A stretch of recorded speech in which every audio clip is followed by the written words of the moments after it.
Hi everyone, and it's Nancy back with a new process video, and here I'm doing something a little different from my normal style. I found this piece of paper in my stash at the caravan, and it's a piece of Premium Marketing paintables, and that's from 2008, and it is one of those pieces of papers that I loved when I brought it but was scared to use it. I looked at it and I was just like, oh, I don't know. And I put it back in my stash and I was like, no, I'm going to challenge myself to use this piece of paper. It's quite sort of floral, excuse me, and vintage in design. So it is not my normal style at all. I had these two larger scale photos and decided that I was going to use the photo mats that were kind of already pre-printed on this piece of paper. And so I'm just cutting down that larger photo. And to be honest, I mean, I'm really happy with how that looks because I've scrapped other pictures from this garden, so I just think this will make sort of a nice sort of, I don't know, just an interest page really. So I'm just using my pen there to mark out the size of the boxes, and I do end up cutting around and fiddling about with them quite a bit. And as I said, I was decided that I was going to take the sort of colours from the photo, so the green sort of tones, to actually paint this piece of paper. As I said, I had some art supplies and stuff at the caravan anyway, because I did some kind of basic mixed media stuff, but excuse me, but not a lot in the past. So I did have some bits around. So here I am, I've just cut that border strip out and I'm picking up my paints. These are not brilliant paints, they're just kind of quite pigmented paints. So I've kind of ran away and got some water. And here I am just using my paints to paint the borders. And again, I wasn't sure at this point how much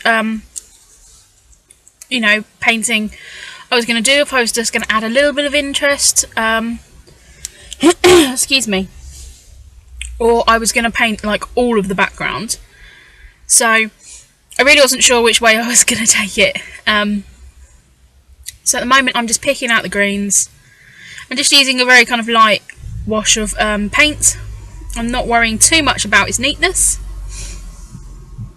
And then I'm just picking up some other colours around the edge to just kind of blend them in together. Excuse me, my allergies are really bad today. I'm just painting that bottom box there. That's the kind of bit that troubles me the most on this layout. But that changes colour several times. I'm just using the green to sort of paint over the sort of foliage design that's on the side. It's kind of like a rose design. So I'm just being kind of, you know, very kind of light with the way that I'm doing that.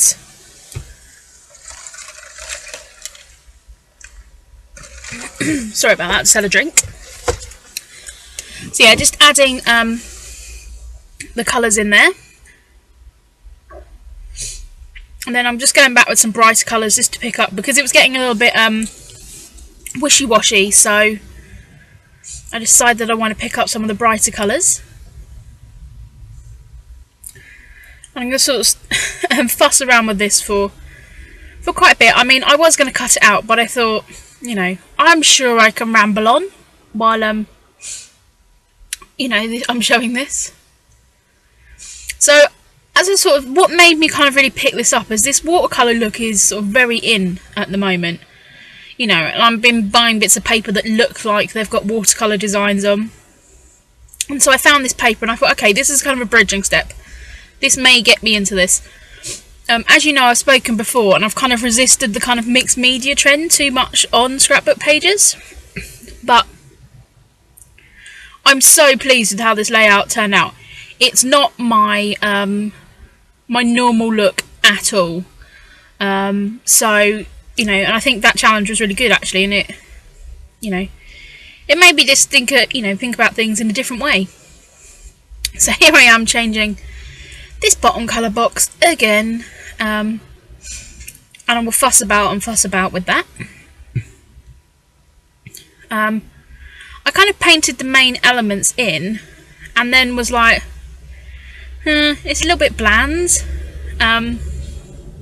So I decided that I need to brighten it up a bit, and then I go the complete opposite and make it really grungy. So I will excuse me,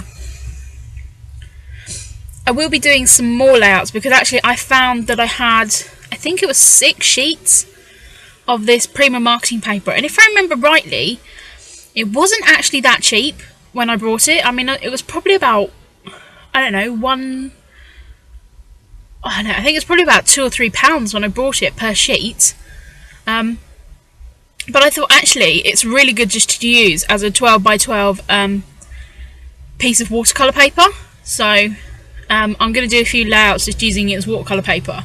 As I've seen so many people doing watercolour backgrounds at the moment, and I thought, okay, I'm going to jump on that trend.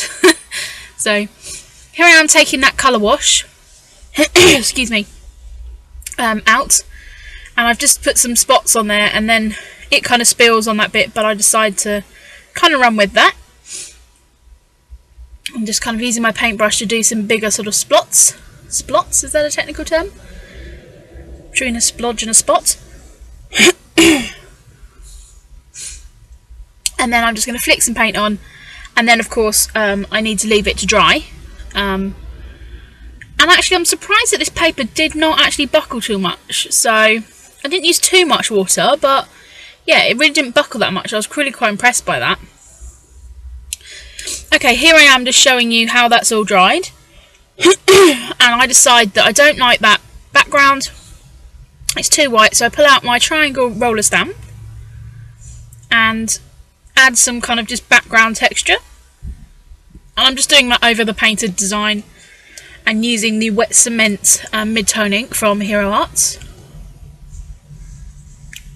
Excuse me.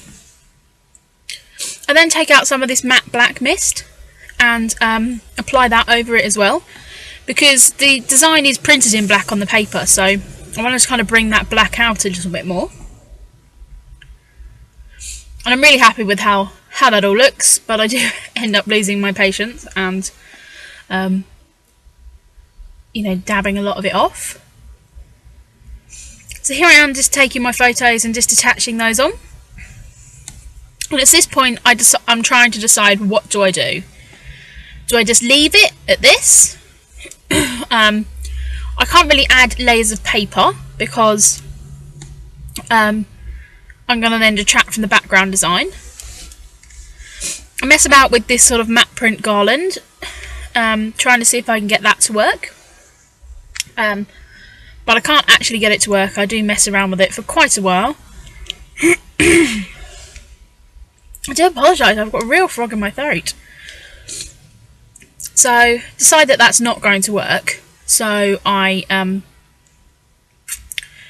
put that away, and then going through my stash, I find this other Prima piece. And that's one of the transparencies, and that's the last one I've got left there, and I actually end up using it up, so that's really good. So I've used the whole pack up. And they are actually from 2009, so again, that's something quite old in my stash. I'm trying to work out how I'm going to add that over the two places, so I end up cutting out that middle section so I can add that on.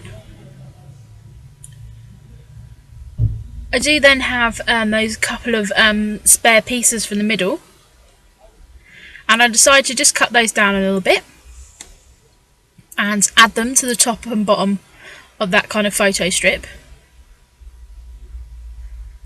And I really love how that looks. It just adds that another texture. And it's really funny because they are also Prima, and as you know, I recently brought some of the Prima bits and pieces, and I was like, oh, I don't like Prima, da, da, da, da. But I really love how this looks. I really love how they kind of coordinated together. Here I am taking out some of the Simple Stories sticker sheets that I had.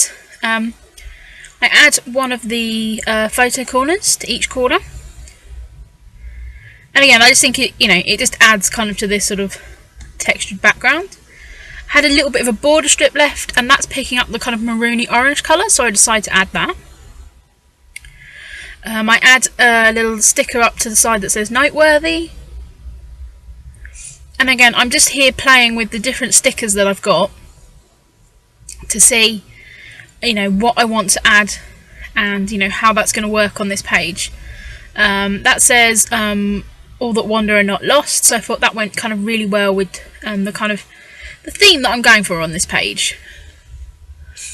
I look at trying to get this sort of flourish on, but it doesn't work. The colours are completely wrong, so I do end up giving up on that eventually. It doesn't end up on the final layout, but it stays there for now. I was then going to pull another flourish out, but decide no, that doesn't work, Nancy, so put those away. And decide that I want to mount that sticker up on some 3D foam, and again I'm just using old pieces of 3D foam I had on my desk. And just kind of like using the excess bits that I've left behind.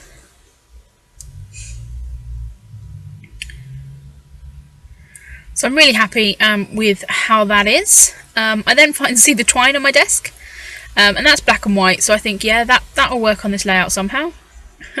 There you see me kind of fiddling around on how I'm going to get it to work. I decided sort of my main focal cluster is going to be on that bottom piece. And that's also where I'm going to add my title. So, seems a good place to add the twine. So I just kind of, you know, create the little curly bits as you do. And add that on. And I then tuck it under that sticker and just bring it up to the side there as well. And as I say, it kind of just goes with the flow of the binds and the different stuff in the background. I decide that I'm going to stamp my title because I think if I was to put thickers on it, it would just look a little bit weird, because the rest of it is quite organic kind of looking. So I'm just going through and seeing what other alphas that I can find. I did have my crop bag with me. I was at the caravan filming this, and that's the only thing I had with me. I didn't bring any other papers and stuff. I wanted to use the papers I had at the caravan, but I was getting limited with, you know, my supplies with regards to, you know, inks and things like that. Sorry there, I'm just texting. Little bit rude. So really should have cut this out because you really don't want to see me sitting there texting. I apologise for that. Nancy, put the phone away. There we go. I pull out these Jenny Bolan outline stamps. I really love these. I've used them on a few layouts, and they're just really nice, clean looking alpha. I was going to start stamping at the beginning of the word, but I decided no, to do it backwards. And my title is going to be Peace and Quiet. So I'm just adding that in the bottom there. I'm thinking I may do some journaling just above quickly, but I'm not sure. And really, if I don't, I don't think it's going to sort of detract that much from the layout. I then pull out these tiny little alphas, and they are from the Studio Calico kit. I think it was a Project Life kit from there. I'm not sure. I've had them quite a while, and they're a really nice alpha. They're a really nice size, and a nice clean looking letter. So I just stamp the quiet there. And now I wanted to do and, so peace and quiet. And I pull out this really big Amy Tangerine ampersand, and I stamp it, and then the moment I stamp it, I'm like, it looks horrible, what have I done? Because it goes over the E, and I kind of, if I'd have used my brain, I'd have kind of realised that, but anyway, I rectify it in a moment, and I love how it looks. I'm just taking the star from the Jenny Bolan stamp set, so I've just added that again as another background texture, and to pick up the stars from that acetate. I pick out the orange that I used on the rose in the corner, and just paint over the ampersand, and I really love how that works, like the kind of layered stamping look. I'm really happy with that. So I'm just going to add a few of these basic grey metal stars onto the layout, and then that is it, finished. So I hope you've enjoyed this layout, and I know it's a little bit different from what I normally do, so please leave in comments and let me know what you think. Here are some close-up pictures. So thank you very much, guys, and I'll be back with some more process videos soon. Bye!